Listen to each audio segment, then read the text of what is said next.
Mauro Zironelli, allenatore del Charlins Muzzane, al termine del match vinto 1-0 contro il Conegliano. Mister, un suo commento sulla gara.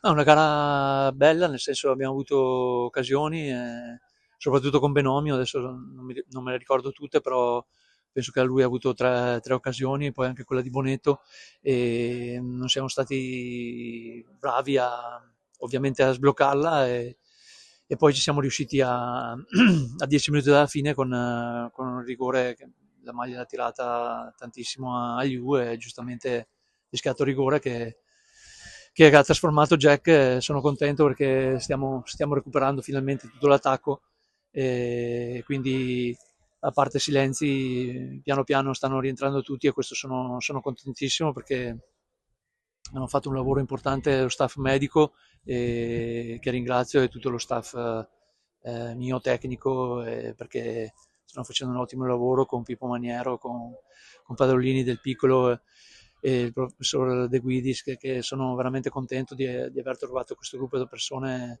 splendide che permettono a questi ragazzi di esprimersi a questi livelli.